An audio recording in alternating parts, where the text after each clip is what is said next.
Rate my idea. Ooh, okay. Well, we will do so. Ask and you shall receive. Hi, this is from Broad Royal 8.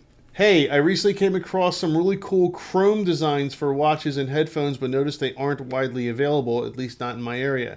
Since I have 3D modeling skills, a 3D printer, and know how to electroplate, I don't know what that is, electroplate.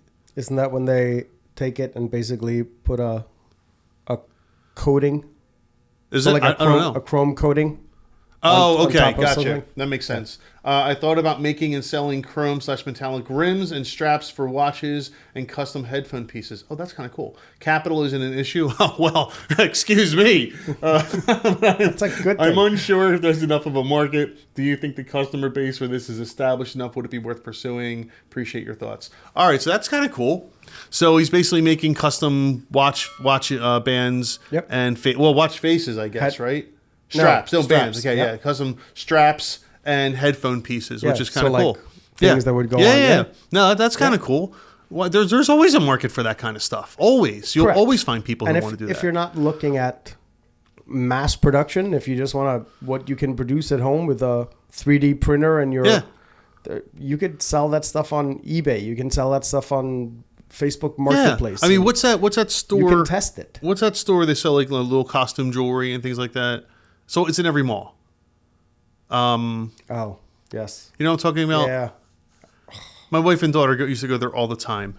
I know. Claire's. Yes. Claire's made an entire industry out of that. Yes. They did out of just like little things that's all what Etsy is, right? Every individual little things that people sell. Yeah. No, it is. It's little things that people sell that aren't mass produced elsewhere.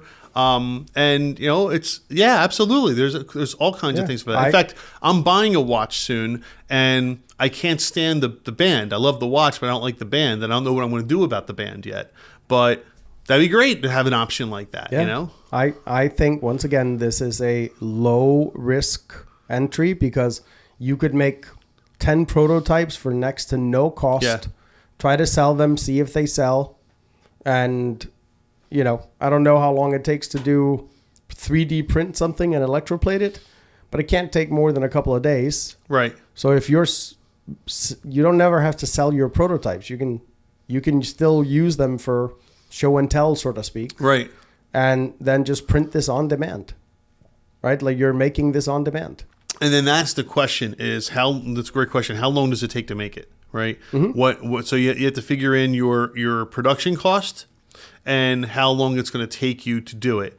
And then figure out, okay, what is the market for this and how much can I sell it for? Yep. So if it's something that costs, $4 in materials and takes you 2 hours to do, but you can only sell it for $12, probably not worth it. Correct. You're only making $8. What do most manufacturers, they work on a 7-point margin? Something like that. So they 70, have to sell for 7 times what it costs them. Yep. Right. So that's a good baseline. If it costs you $10 to make, you should be getting $70 to $100. Yeah. Now, if it's a watch band, I can see that. Yeah. I can see watch bands going for if they're really nice. I can see watch bands going for $100. Definitely. Especially if they're like really really good quality. The headphone piece one, well, maybe not. I'm not so sure about that because that's. So let's be real. How good of a quality is a 3D printed watch band? Well, it could be fantastic. Depends on the materials. Okay. That's the thing about 3D printing. It all depends on the material. Yeah, the rosin that's used, whatever it is, whether it's plastic, metal, it all depends on what you're using. It could be fantastic. Okay. Could be junk. Correct. Right. Like, yeah. So who knows? It's just interesting. I don't know enough about the 3D printing to know because we had one here for a while. Most watches have very fine joints. Yeah. Right. In order for it to be able to bend. Oh, sure. So that would be my concern is that those would snap too easily. It's possible if it's a solid piece, but if it's not solid, if it's linked like links, right, little pieces at a time, you're building and putting them together, they could be really funky and cool. Yeah. You never know. This could be a cool idea. Kind of curious about the length, the lock, for how you would do that, but. If this guy's got the skills, then so be it. Do it. Send one to us. We'd love to see it. So as far as your idea goes, yeah, sure. There's always a market for little trinket ideas, knick-knack ideas like that. Some of those things become huge. Some of them, just become a side gig. And it's always like the missing thing in all of these ideas and stuff is are you looking to do this to keep yourself busy? Yeah. Or are you thinking that in 5 years you're going to have 50 employees producing 100,000 of these a day, right? Like, yeah. You know, it's right. I saw a obviously a much older video, an interview with Steve Jobs the other day. That guy was brilliant. He really was.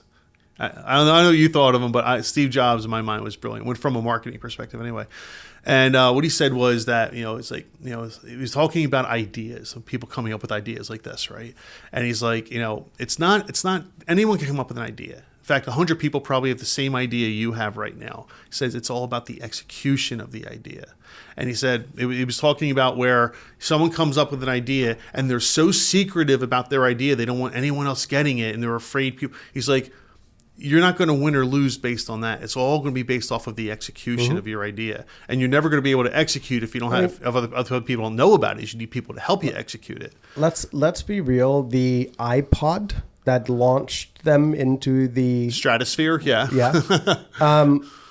The actual MP3 player as we know it was not a Steve Jobs idea. Oh no, they existed right? before. Like, all he did was, how can I make this easier to use for people? Oh yeah, it's all about user interface, all user interface. So he took something that already existed and just put the user first. Yep. And that catapulted them into an industry they probably otherwise never would have been in. Yeah.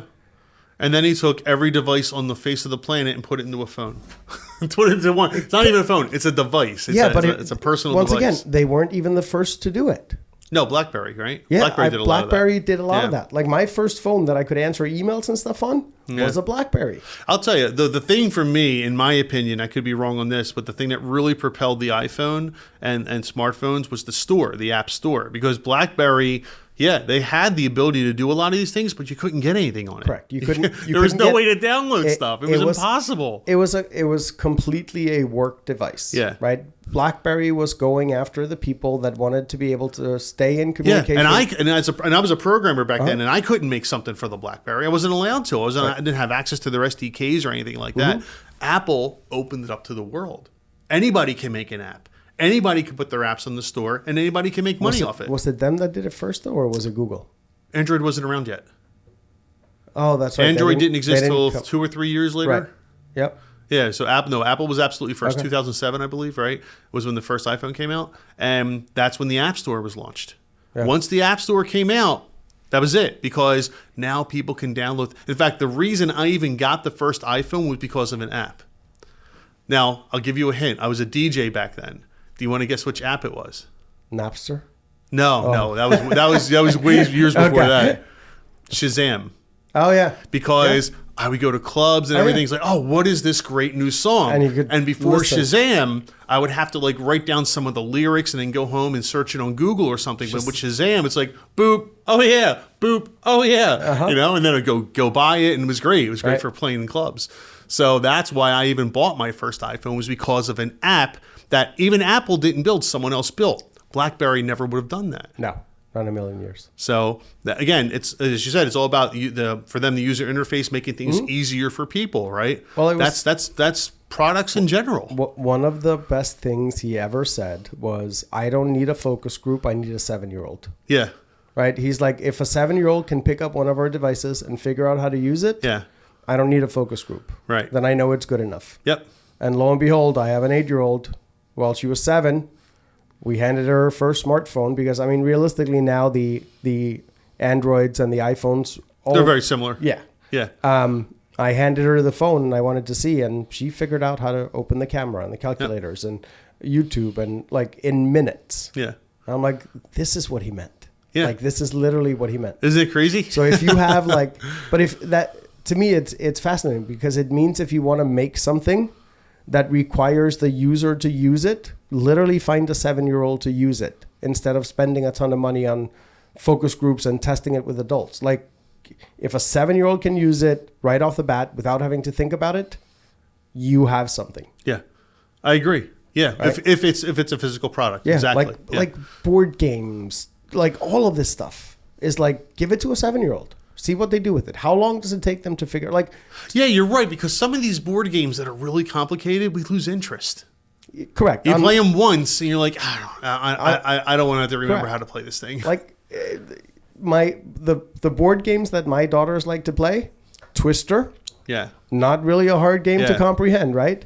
And then Who Is It? Yeah, sure. I know. The flip where you game? flip the things up. Yep. Yeah. Who is it? And then as you get older, it's games like, I don't know, Yahtzee. Right.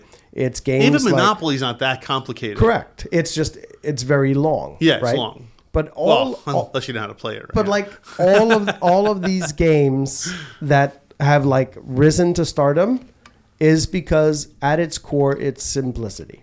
Don't get me wrong, D&D, there's a lot of other board games or games out there that are extremely complicated that have still been successful, but they're successful in a niche group. Yes, exactly. Right? They're Like, a very niche group, and a very social group. And that it's more about the social aspect, I think, than anything else. I think so too. Yeah. But meanwhile, you could open up Monopoly and 8 out of 10 people would know how to play the game in 10 minutes. Exactly. Yeah. So, and probably nothing's easier than Scrabble. Here, go spell. Right? That's all it is. Correct. Go spell. Yeah. All right. So, Broad Royal 8, good luck. I like it. I think it could work. It's probably a side gig thing, but who the heck knows, right? Yeah. Could turn never into know. something pretty cool. Remember that if you have questions or comments, please drop them below and we will prioritize actually answering the questions on these videos.